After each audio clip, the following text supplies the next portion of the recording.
opened in 2000, and a local authority wanted the school to have a resource space for children with physical disability or visual impairment. So the school was built with that in mind, so it's very much just part of the school.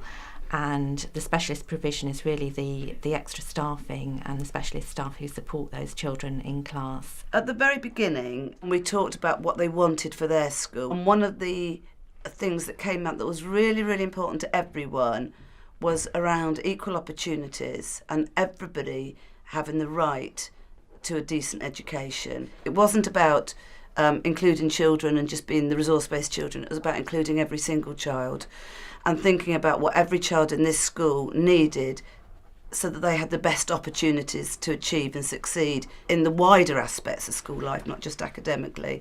Most schools have a resource base, which is actually a base that would be somewhere on site. All of our children are fully included into the mainstream. One thing that I found in SEN setting was that as much as it was lovely and the children were well looked after, they weren't necessarily pushed to their full potential. And that's one thing that I loved when I looked around this school. Every child is thought of individually. They're not classed as higher, middle or lower ability, and it's trying to push them on in their individual journey. So we have something called building, applying, extending. So our children work at the level that they think they're at, and teachers will, very, very discreetly go and push them on. So it's, very, very strategic how the teachers manage those lessons. Because the school has, from the very beginning, been set up to think about how to include everybody, I think the children also adopt that and understand that.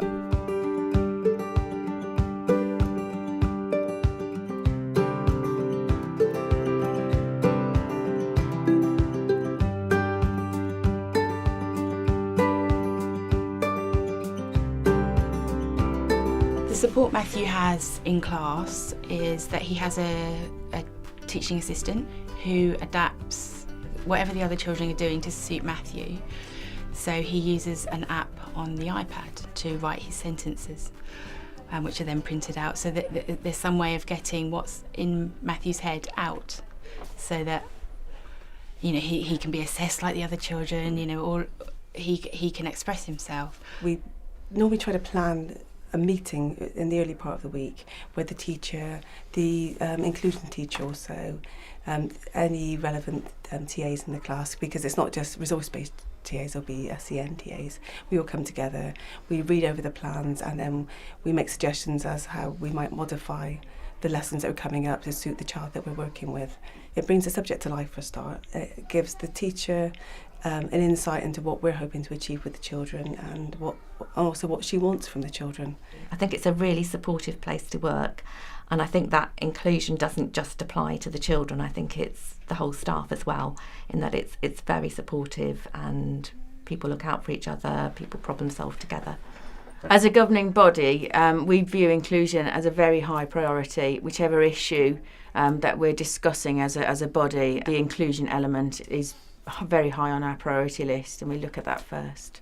All the major school events, things like whole school trips, individual class trips, residential trips, they're just planned from the outset so that everyone can be involved and included. I would say that having that approach and giving that amount of thought and planning to what you do benefits every single child in the school.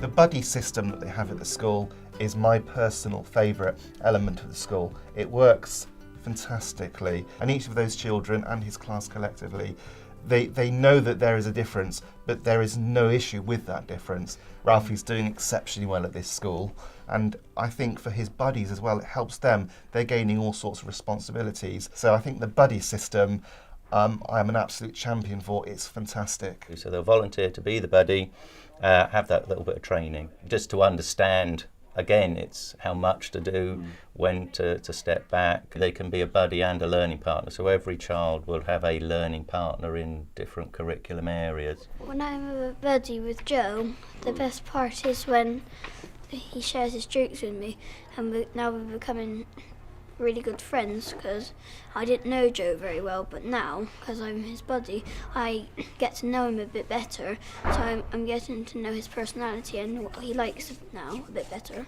The major feature is that children, they seek out the disabled children play with just as they'd play with any other child. And if you come during school times or play times and watch the playground, you can see them just playing perfectly naturally. There's no one's forced to play with anybody. They choose to. It's a massive benefit to Matthew. Matthew was barely speaking before he came into this school. He would say a few words. He now holds conversations with me. So socially, Matthew needed to be in a school like this. He's a bright boy and he needed to be with his peers.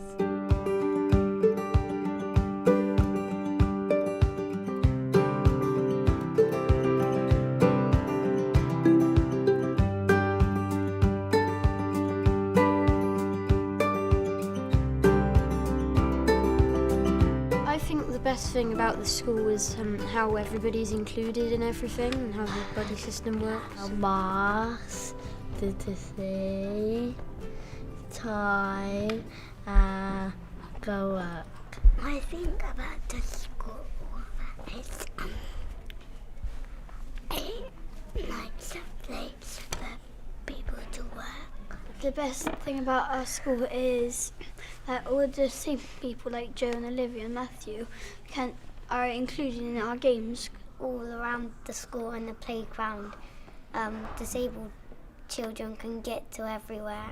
With all the lovely equipment on the field, what the children really wanted to do was play in the bushes. And so it was really important that when we made the path around the field, that there were also kind of little paths going off down into the bushes, so everyone could go in the bushes and build dens and play together, which is what the children really loved to do. The children who were wheelchair users wanted to have some bumps to make it, interesting, exciting. These are some of the humps that they built in. And then the path goes down here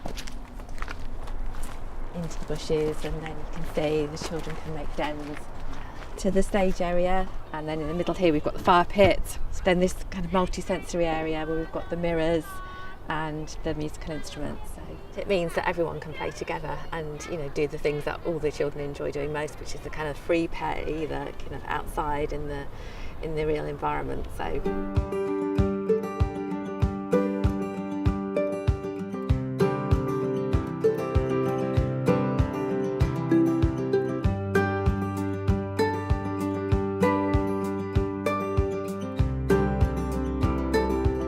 I would say, firstly, Matthew would be lost in a special school. I would say that people who think that disabled children shouldn't be in a mainstream school, I think you have to very much look at every individual child. I think that the benefits the mainstream children get from having disabled children in the class are immense. You just have to look at the children in this school to see that. And it works.